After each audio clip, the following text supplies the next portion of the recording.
My name is Eliza. I'm 25 years old. I live in a quiet town tucked between soft hills and old trees. The kind of place where people smile politely when they pass, where they know the names of your parents and sometimes even your secrets. From the outside, I suppose my life looks perfect. I live in a beautiful house on a quiet lane. My husband, Thomas, is a good man, kind, gentle, the kind of man any woman would be lucky to marry, or so they say. He's 3 years older than me, comes from a family that's well respected here. They've lived in this town for generations. His father owns several businesses. His mother volunteers at every charity gala. And Thomas works with his father. He's always busy, but always makes time to show me care. He brings me flowers on Tuesdays. I never asked why Tuesday, it just became a thing. He smiles warmly, holds my hand in public, and tells me he loves me every night before we fall asleep. And I smile back. I say the words he wants to hear, but deep inside I carry a secret. A quiet, aching truth that weighs on me heavier each day. I don't love Thomas, I never did. People see a couple that has everything. A grand home, polished cars, neighbors wave at us with admiration. They believe we're a storybook romance. But behind our elegant windows and carefully chosen furniture, my heart sits in silence. I wear my smiles like I wear my dresses, neatly, carefully, as expected. But when I'm alone, the silence is deafening. I wasn't always like this. There was a time not long ago when I felt free, when I had a job I loved, when I laughed without thinking, when I trusted people. I used to work at a small gift shop in the center of town. It wasn't glamorous, but it felt like mine. I helped customers pick out cards for anniversaries, gifts for birthdays, tiny things that made people smile. I worked alongside my closest friend, Leela. We shared secrets over coffee breaks, whispered jokes while tying ribbons on presents. She was the kind of friend you think will stand beside you for a lifetime. But one ordinary Tuesday changed everything. Our boss, Mr. Blake, called me into his office. His jaw was tight, his eyes colder than I'd ever seen. "Eliza," he said, "a large amount of money has gone missing from the register." I stared at him, confused. "I don't understand." He continued, "Leela told me she saw you near the till yesterday evening. She said you looked nervous, like you were hiding something." I felt the room spin. Layla, the same Leela who brought me coffee that morning. Who laughed with me just hours ago. "No," I whispered. "She's wrong, I didn't take anything, I would never." But doubt had already settled in Mr. Blake's eyes. The police were called, I was questioned. Leela was questioned too. But there was no camera, no real evidence, only a story she had chosen to tell. I didn't take the money, but it didn't matter. Mr. Blake said he couldn't trust me anymore. "I'm sorry," he said, "but I have to let you go." The news spread like wildfire. In a small town, it always does. Whispers followed me like shadows. At the grocery store, in the post office, even walking down my street, I saw it in their eyes. Suspicion. Judgment. She's the girl from the gift shop. The thief. Old friends crossed the street instead of saying hello. Children looked at me, then at their mothers who pulled them close.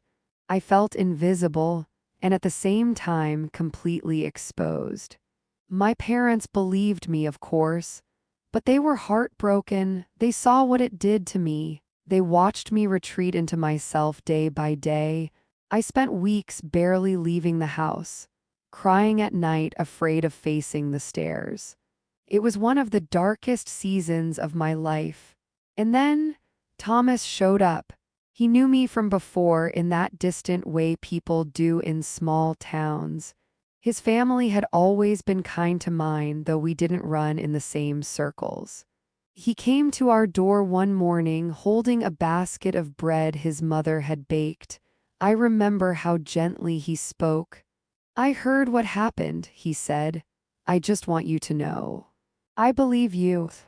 Those words, "I believe you," felt like a warm coat after a winter storm. No one else had said them aloud, not like that. Thomas visited again the next week, then again. He spoke to the shop owner. He even had his father intervene, and just like that, the rumors softened. People stopped whispering as loudly. The police closed the case. Nothing was ever proven. Thomas used his name to protect mine. He wrapped my shame in kindness and gave me room to breathe again. And with time, I began to feel safe. We took long walks. He asked me how I was, really. I found myself opening up because Thomas listened. One evening, sitting by the river, watching the water catch the last golden light of day, he turned to me and asked, "Eliza, will you marry me?" I remember that moment so clearly. He didn't promise me love, he promised me safety. Respect, a future where no one could hurt me again. My heart was quiet, but I was tired. So tired of being alone, of being afraid. I thought maybe safety is enough, maybe love will come. And so I said yes. We were married in the spring beneath white flowers and soft music. Everyone smiled. Everyone said it was a perfect match. But inside me, there was a whisper, a voice I kept silencing. And over time, the silence grew heavier. Our house was grand, full of light and expensive things.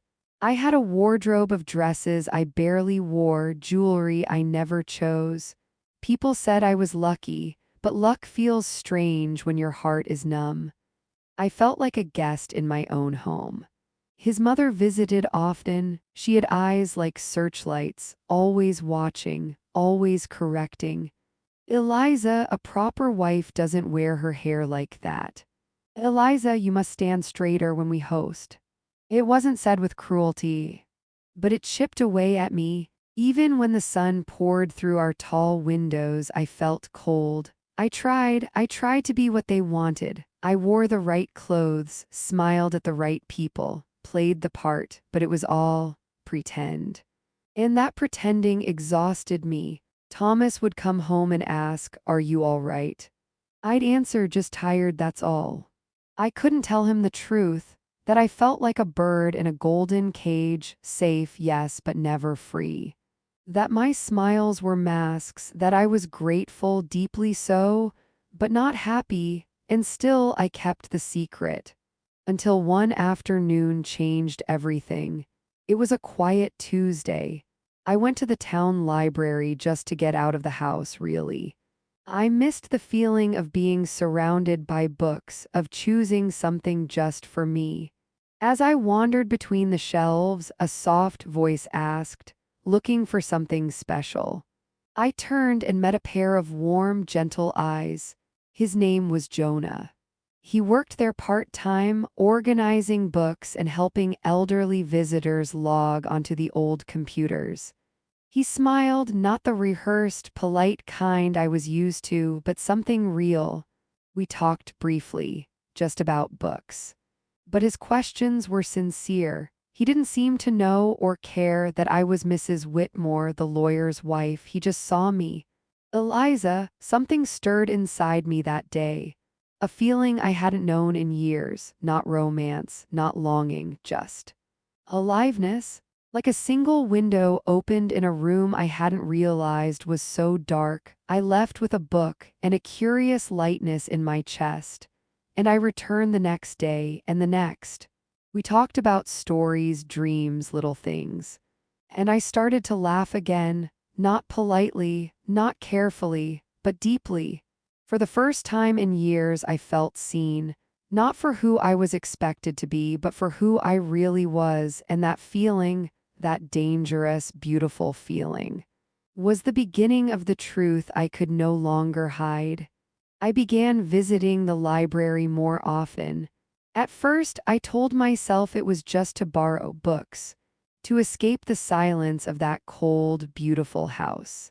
But in truth, I went for the conversations, for the laughter, for the way Jonah looked at me not like someone who needed fixing or who owed gratitude, but like someone worth listening to. We never crossed a line. We were just two people talking under soft light between tall shelves. But something inside me began to shift. I started to smile when I woke up, not because I had to, but because I felt something warm inside. I began to remember who I used to be before the shame, before the pretending. With Jonah, I could breathe. He would ask me simple questions like, "What's a dream you still hold on to?" And I'd pause startled. No one had asked me that in years, not even Thomas. Jonah and I started taking short walks near the little park behind the library, nothing secret, nothing dramatic. But to me, those moments were everything. We talked about books, about the changing leaves, about how the wind in the trees sounded like waves. There was a softness in him, a kind of gentleness that didn't ask for anything, and it made something inside me feel alive again. But small towns, they see more than you think, and they talk faster than you expect. One day I noticed the change, the glances, the whispers. It started with one woman in the bakery tilting her head. "I saw you walking with someone yesterday, Eliza, a new friend." The way she said it, sweet but edged with meaning, told me everything. Then another day, a clerk at the grocer said, "He works at the library, right? You two seem close." They always smiled while saying it, but their eyes were already telling the story, and soon the story spread. Mrs. Whitmore, the woman who had everything, seen laughing in the park with another man. It didn't take long before the whispers reached the wrong ears. One afternoon, without warning, Thomas's mother arrived at our home. She didn't knock, she walked straight in. Her voice was sharp, her words colder than the marble floors she stood on. "I hear things, Eliza," she said, "about you and the man from the library." She stared at me, her tone filled with quiet fury. "Do you forget who you are? You are my son's wife. You carry our family's name. We gave you a life when you had nothing, and this is how you repay us." Her words struck like stones. She didn't ask if I was happy. She didn't ask if the rumors were true. She only cared about appearances, about control, about shame. After she left, I stood in the hallway for a long time, her perfume still hanging in the air like a warning. That evening, the house felt colder than ever. I walked through the rooms, touching the edges of things I never truly chose: mirrors, bookshelves, drapes, all carefully placed, none of them mine. And I realized this was never my life. I was living inside a frame someone else built. The next day, Thomas's parents called a family meeting. It was held in the formal living room, the one we never used unless guests came. Thomas sat on the couch, pale and silent. His mother perched with perfect posture. His father stood near the fireplace like a judge about to give a sentence. "Eliza," Mr. Whitmore began, "this situation has become unacceptable." His words were clipped cold. "You've embarrassed this family. You've shamed the name that gave you protection. And now we ask that you do the decent thing, step away." They weren't asking, they were telling me to leave, to disappear quietly. I looked at Thomas, hoping he'd say something, anything. But he only stared down at his hands. I felt small, like I was shrinking into the silk cushions, into the walls, into nothing. That night, hours after they left, there was a knock at my door. It was Thomas. He stepped in quietly, his eyes red, his voice almost broken. "They want us to divorce," he said. I nodded. He sat at the edge of the bed, his shoulders hunched, his hands trembling. "Eliza," he whispered. Do you want this? I looked at him, this man who had once saved me, who had protected me when I had no one, and I wanted with everything in me to not hurt him, but I couldn't lie anymore. Thomas, I said softly, I need to be honest. He turned to face me, pain clear in his eyes. It's not about Jonah, I said. He's just someone who reminded me what being seen feels like. Thomas flinched a little. But this is about us, about me, about how I came into this marriage not with love but with fear. I was grateful to you. You gave me safety when I was drowning in shame. But I was also afraid of being alone, afraid of what people thought. I paused. I hoped that love would come, that one day I would wake up and feel what you feel for me. Tears rolled down his cheeks. I tried, Thomas. I really tried. He said nothing for a moment.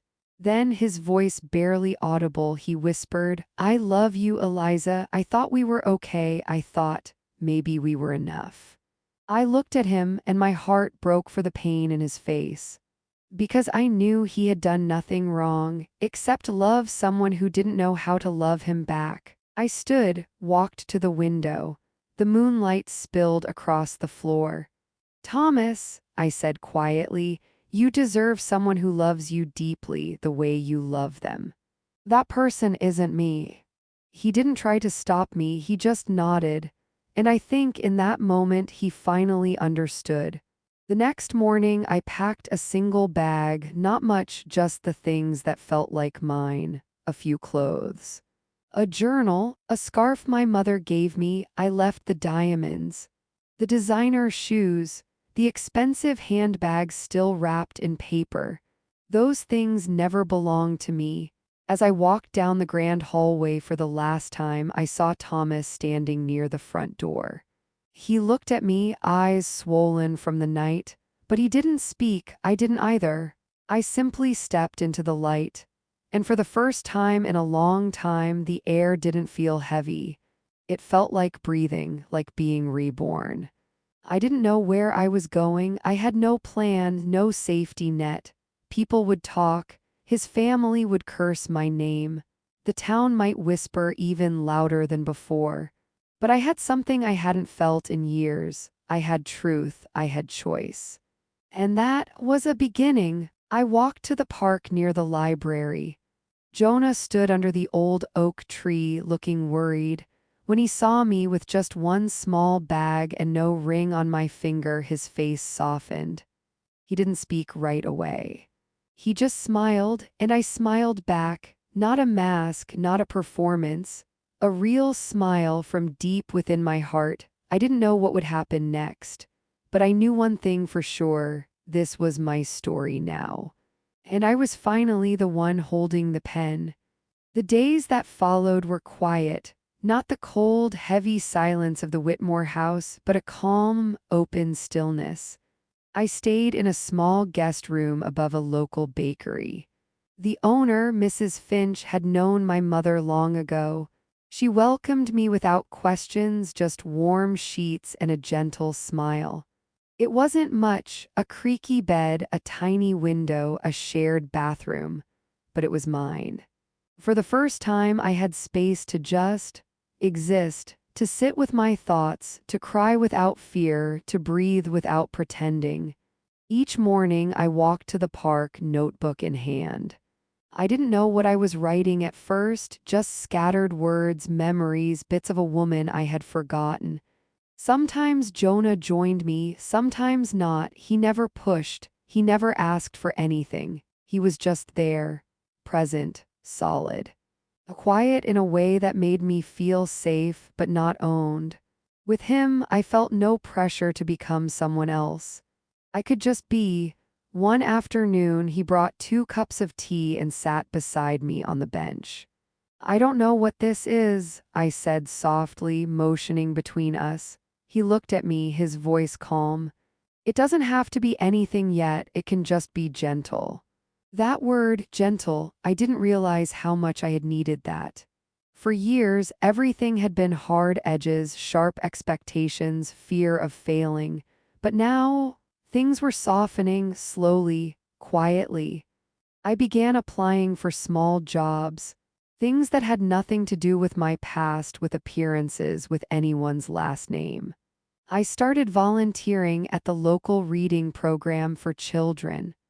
Every Thursday morning, I sat on a colorful carpet and read stories to little ones who laughed and wriggled and shouted the endings before I could. And somehow, in their voices, in their joy, I found healing. One day, a little girl named May tugged on my sleeve.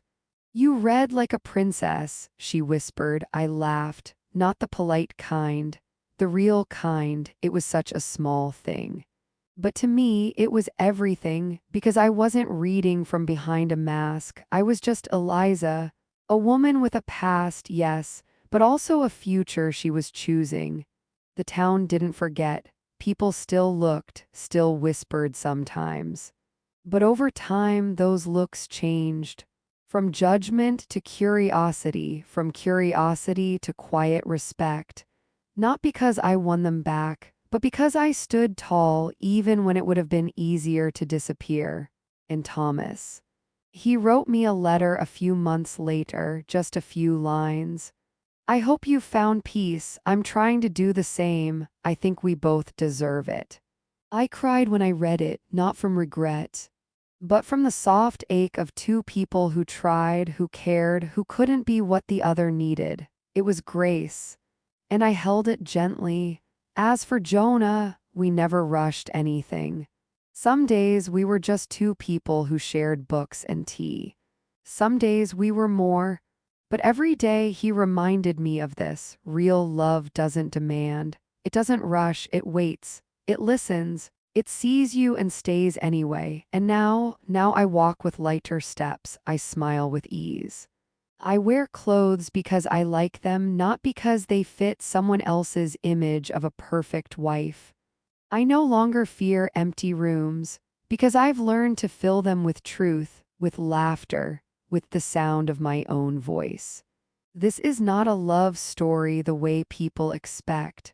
It's not about choosing between two men. It's about choosing myself. About walking out of the golden cage into a world that might be uncertain, yes, but is entirely mine. Sometimes healing doesn't come with fireworks. Sometimes it comes with quiet mornings, with tears that dry in sunlight, with stories read to children and tea shared with someone who truly sees you. Sometimes healing comes the moment you say, "I deserve more than survival. I deserve a life that feels like mine." So if you're listening now, and if you've ever worn a smile that didn't feel real, if you've ever stayed somewhere safe but lonely, if you've ever whispered to yourself late at night, "I deserve more than survival. I deserve a life that feels like mine." So if you're listening now, and if you've ever worn a smile that didn't feel real, if you've ever stayed somewhere safe but lonely, if you've ever whispered to yourself late at night, "Is this all there is?" then let me be the voice that answers back. No, this is not the end of your story. It might be the beginning. You have the right to choose again, to walk away, to start over, to write the next page in your own hand. The world might not understand, but your heart will, so listen to it. And when you do, I hope you smile, a real smile, the kind that begins deep inside and blooms like light.